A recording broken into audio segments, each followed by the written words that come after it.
Okay, we're gonna do cleaning one taco fast way. Here's a taco that's been soaking in water, hot water to defrost it. I like to start cleaning it before it defrosts completely, otherwise it'll get real soggy. So you can tell right now it's still a little stiff here. It's frozen and fresh from the ocean, not cleaned. So what I do is I throw it in hot water for a while, let it sit, then I start to separate it a little. I'm taking it apart here, and you can see it's nice and stiff yet, which is how I like it, because then it's easier to cut. If you let it stay too long, it gets really mushy and it's harder to work. I use a stainless steel knife.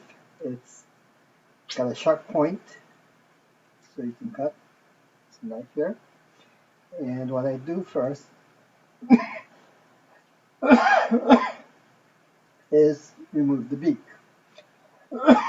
Excuse me. Um, so I cut around the beak and I push it upward into the head. This is the head.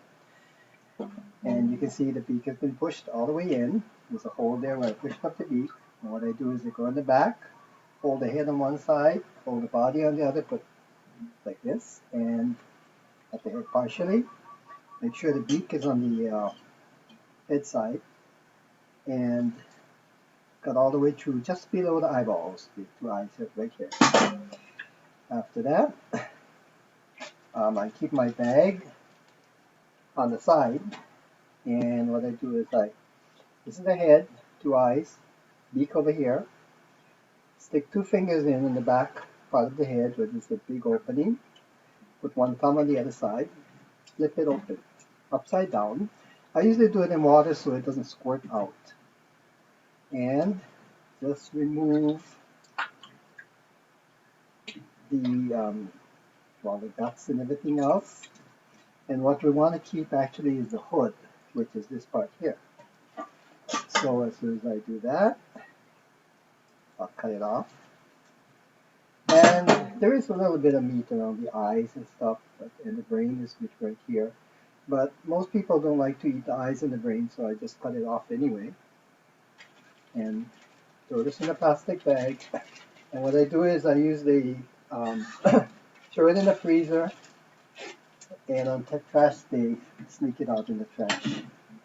Okay, so we have the body here, the head, which is inside out, so I'll flip it right side there, because I like it to clean it that way. Then I separate the legs by cutting them toward the middle. Um, you need a little sharp knife, but not too sharp. And just go to excuse me. I'm not sick. I'm just strapped to my throat. So I'm separating the legs here,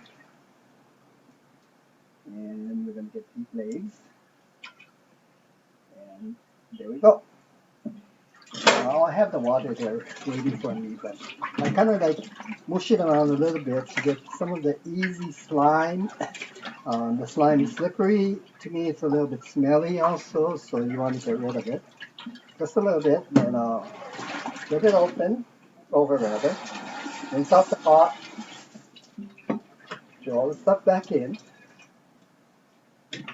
including the headers and legs. Make sure your sink has a drain so it doesn't drain out. And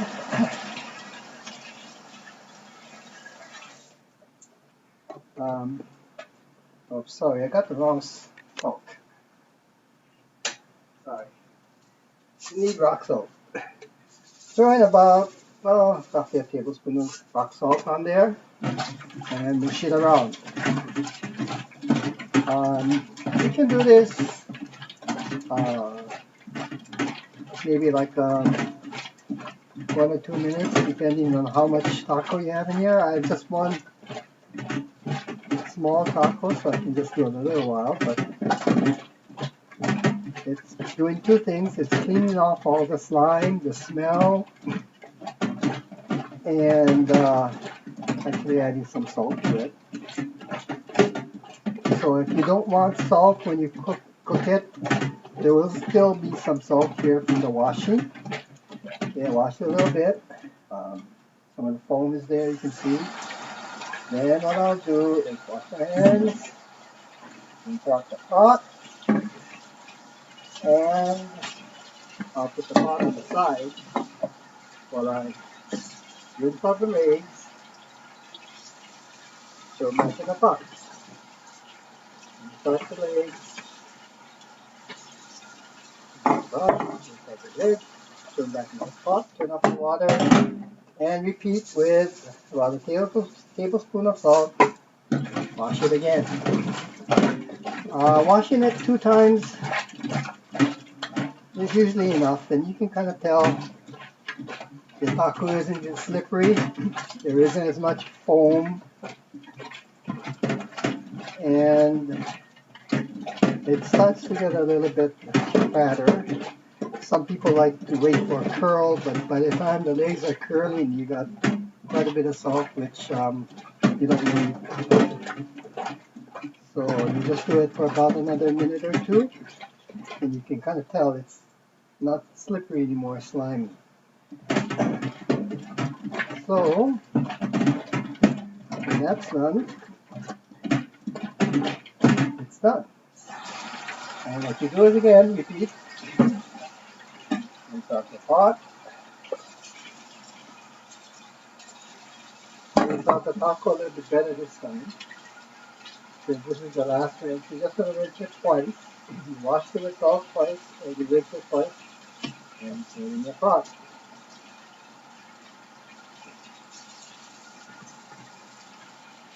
Okay.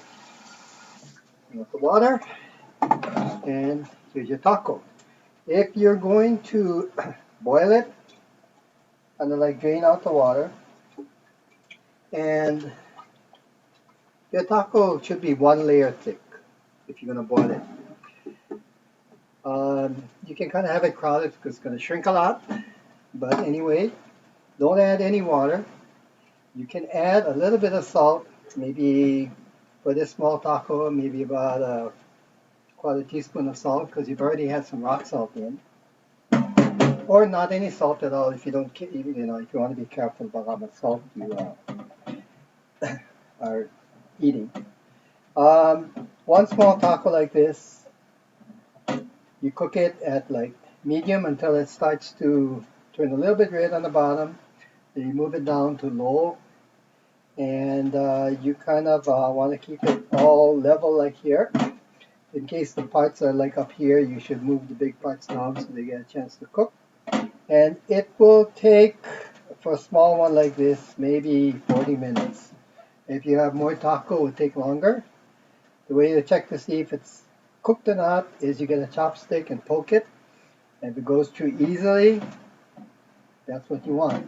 If you're not sure, take a leg out, cut off the end of it, and see if that's the kind of texture or tenderness you want. If you overcook it, it'll become more tender, but then it'll start to, the skin will start coming off, which doesn't look very good. So just make it until you feel that's how you want it to be when you eat it. And if you're going to do something else with it, your legs are all set to go.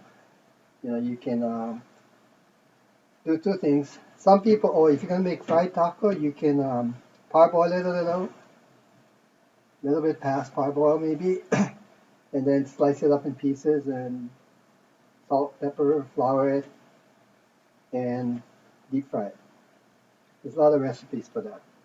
But this point video is just actually to show you how to clean tako.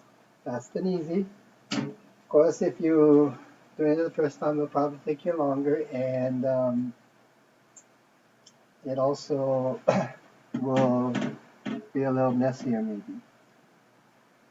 If you do a lot of tako, you get used to it, go by real fast. A good knife is good, like if you're a straight blade knife. I don't think any other kind of knife would be really good to work with.